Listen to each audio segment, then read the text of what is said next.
اور یوں محسوس ہوتا ہے کہ اس فن کے مکمل اظہار کے لیے اس مسجد کو تعمیر کیا گیا ہے۔ بڑی محراب میں بسنتی رنگ کا ایک حاشیہ ہے جس پر آیات قرآنی تحریر ہیں۔ چھوٹی محرابوں میں نیلے حاشیے میں قرآن پاک کی آیات اور درود شریف خط نسخ میں تحریر ہیں۔ تمام دیواریں چوکھٹوں میں گھری ہیں جو کاشی کاری کے ذریعے سجائے گئے ہیں۔ مسجد کے اندر بھی کچھ کاشی کاری کی گئی ہے۔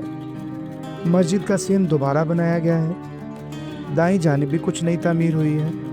مسجد کے بائیں جانب صحن میں وضو کا ایک تالاب ہے جو ابھی تک کارآمد ہے۔ یہ مسجد مغلیہ دور میں نہایت بارونق تھی۔ لاہور اس زمانے میں ایک نہایت وسیع اور آباد شہر تھا۔ اس کو 36 گزروں میں تقسیم کیا گیا تھا۔ ہر گزر کئی محلوں پر مشتمل تھا۔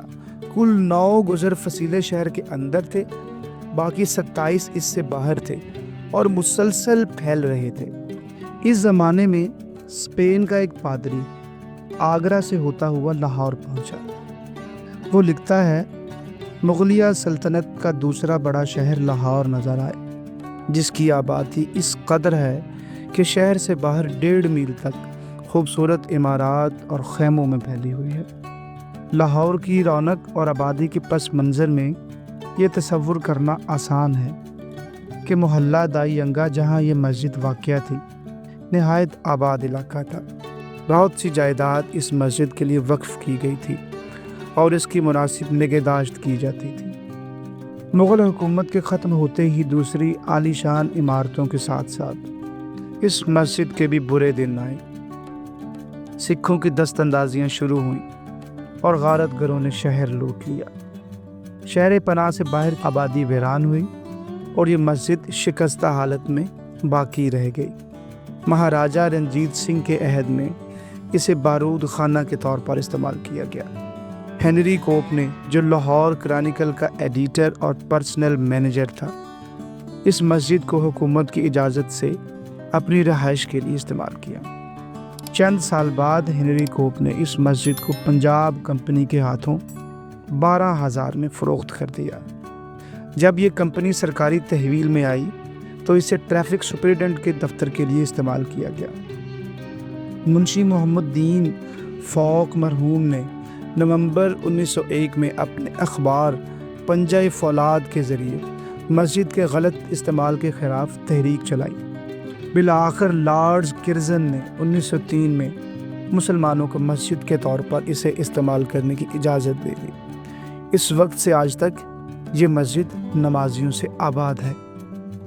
لاہور کی دیگر تاریخی مساجد کی طرح مسجد دائی ینگا بھی ایک بڑے خطرے سے دوچار ہے۔ یہ مسجد تاریخی اہمیت کی بنا پر محکمہ آثار قدیمہ کی تحویل میں ہے۔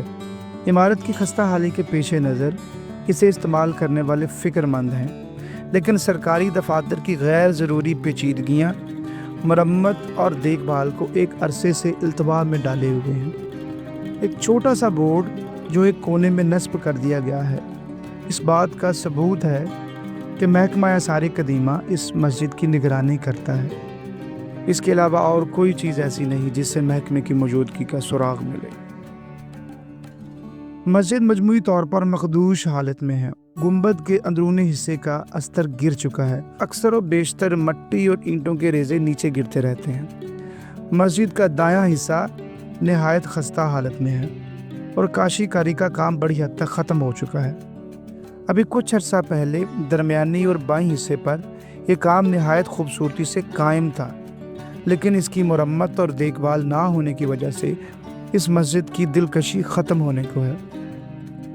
اہل محلہ نے کاشی کاری کے اس کام کو پرانا اور دھندلا تصور کرتے ہوئے 2 پینٹر بلوائے تھے، جنہوں نے اس وقت مسجد کے 1/3 حصے پر بنے ہوئے نقش و نگار سائن بورڈ بنانے والے شوخ کیمیائی رنگوں سے دوبارہ بنا دیا۔ چنانچہ اب تک مسجد کا شاید ہی کوئی حصہ ایسا بچا ہو جسے دیکھ کر یہ اندازہ لگایا جا سکے کہ یہ مسجد کبھی کاشی کاری کے اعلیٰ نمونوں سے مزین تھی۔